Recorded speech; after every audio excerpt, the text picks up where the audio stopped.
Quem vai decidir isso é quem entende de uma forma pragmática. E olha só, a gente fala agora do presidente, aliás, segue falando, né, sobre o presidente Jair Bolsonaro, que participou hoje cedo da cúpula dos líderes do BRICS, aquele grupo que reúne Brasil, Rússia, Índia, China e África do Sul. Uma reunião que aconteceu pela primeira vez de forma virtual, né, em razão, claro, da pandemia do novo coronavírus. Assunto para o professor de Economia Internacional do INSPER, Roberto Dumas, sempre conosco aqui no Band News TV. Olá, professor, boa tarde. Enfim, como é que você analisa, então, o discurso do presidente Jair Bolsonaro nessa cúpula e também o pedido dele de reformas, né, em órgãos internacionais, como na Organização Mundial da Saúde e também a Organização Mundial do Comércio? Olha, né, geralmente nessas reuniões dos BRICS, você não espera muita coisa.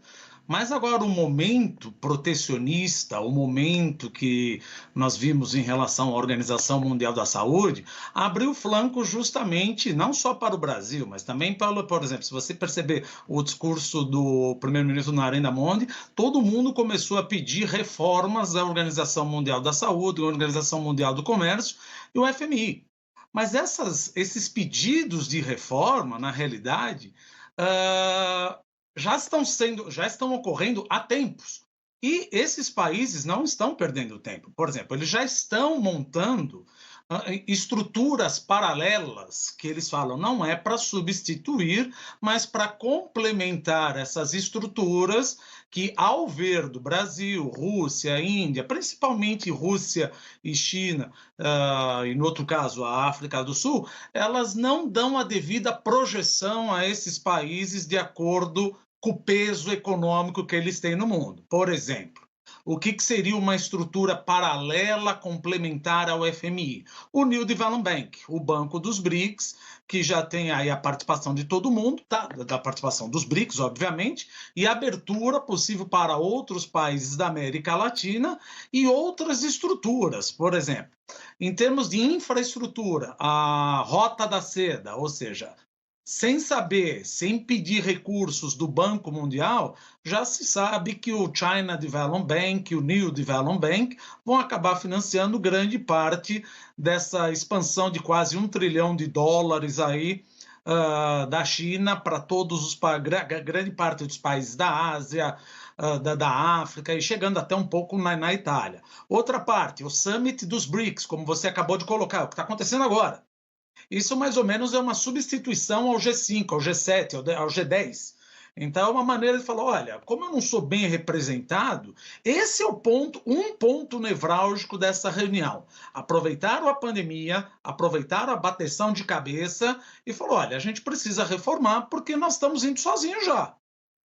Se eu não posso contar que nós vamos ter algumas reformas, nós estamos fazendo as nossas instituições e de forma a ser passível de representatividade dado o meu peso. Por exemplo, o BRICS National Security Advisor Meeting é uma maneira de você suplantar, não é que suplantar dificilmente eles vão concordar, mas de aparelhar um pouquinho mais a OTAN. Então, você vê que esses países, é o primeiro ponto mais importante dessa reunião, é o pedido de reforma, mas ao mesmo tempo eu sei que o Ocidente dificilmente vai me dar palavra como eu mereço, dado o meu peso econômico, eu estou indo com instituições paralelas.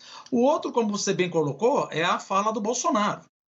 Ou seja, ele tocou na ferida. E aí o que é certo é certo. Você pode falar, não, mas ele não deveria tocar na ferida. Veja, em várias vezes nós tivemos nesse espaço aqui, a gente falou, olha, eu acho que você não pode falar com as vísceras em relação ao meio ambiente. Concordo que você não pode fazer um discurso, na minha opinião, abrindo um discurso da ONU falando uma coisa dessa. Mas agora nós estamos no meio dos BRICS, o Brasil está sendo atacado corretamente ou não corretamente, a Polícia Federal descobriu quem está comprando madeira ilegal e ele vai falar. Então, eu acho que isso daí é o segundo ponto mais nevrálgico dessa reunião. Provavelmente já falaram quem é a Polícia Federal, mas eu não sei se isso já está confirmado ou não, mas são 2 países europeus, justamente aqueles que mais reclamam do nosso desmatamento, etc. Mas ele falou, ó, justamente vocês que mais reclamam são que mais compram madeira ilegal. Então, como é que a gente fica? E o outro ponto também que a gente fala em relação a isso daí é a segunda vez que o Xi Jinping vai se encontrar face a face, quer dizer, face a face não, né? Mas conversando diretamente com Narendra Modi. E a gente sabe que nesse ano, um pouquinho do ano passado, eles tiveram rusgas militares com baixas militares em relação à disputa entre países, fronteiras, etc. Então, acho que esses 3 pontos são cruciais nessa reunião, né, dos BRICS aí que está ocorrendo, entre aspas, na Rússia, liderada pelo Vladimir Putin. E eu quero aproveitar um dos BRICS para tratar aqui de do maior acordo comercial do mundo. Agora, pelo menos essa é a fala, né, que a gente tem observado. China e outros 14 países do Pacífico firmaram, né, esse acordo no último fim de semana. O que esperar de resultado disso? De que, de alguma forma, essa onda chega aqui? Veja, é um bruto acordo, é um bruto acordo. Você está pegando 10 países da Associação Nacional, das Associações das Nações do Sudeste Asiático e junta Japão, Coreia, Austrália e Nova Zelândia e a China. Então você tem um ponto positivo e um ponto negativo em relação à Índia. A Índia ia entrar, eventualmente, para contrabalancear o poder de ditar a governança da China, mas a Índia decidiu ficar fora por um momento porque ela acha, obviamente, não sei, que ela não tem competitividade em relação aos produtos lácteos dela, se comparar com os produtos lácteos da Austrália e da Nova Zelândia. Agora, esse não deixa de ser o maior acordo de livre comércio do mundo. Ele é maior do que o NAFTA, veja, mas você fala, mas o NAFTA tem 3 países. Sim, mas eu estou com os Estados Unidos, o Canadá e o México. Esse acordo aqui nós estamos falando de 30% da população mundial e 30% do PIB. No caso do NAFTA, que é o segundo maior acordo, eu estou falando de 24% do PIB e 500 milhões de pessoas. Mas isso não é o mais importante. Sabe qual é o mais importante? É que, além de tudo isso, de você não incluir os Estados Unidos, esses 15 países, no prazo mais ou menos de 20 anos, vão eliminar 91% das tarifas dos produtos, 91% dos produtos tarifados vão ser zerados em 20 anos.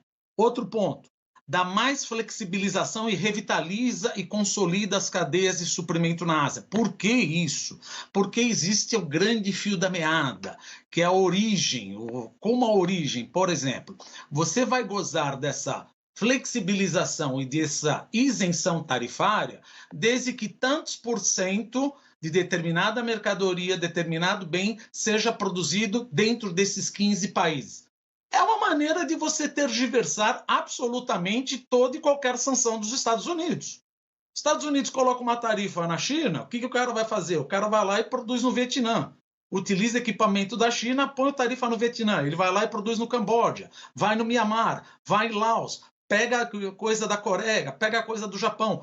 Infelizmente, se a gente pensar dessa maneira, foi uma coisa que Trump deixou a bola no chão. Porque na época de Barack Obama, eles tinham interesse de fazer o Trans-Pacific Partnership sem a China. Ou seja, era uma maneira dos 11 países, inclusive alguns países da América Latina, Chile, Peru, México, etc.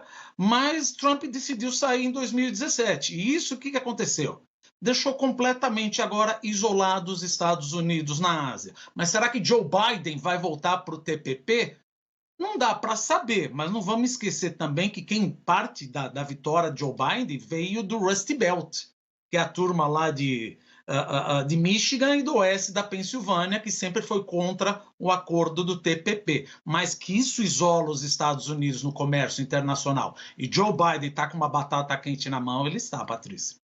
Ok, muito obrigada pela análise, professor Roberto Dumas, especialista pelo INSPER em Economia Internacional, aqui nos trazendo, então, todo o entendimento a respeito do BRICS e também desse maior acordo comercial da China com outros 14 países. Obrigada, professor. Obrigado, gente. Um abraço.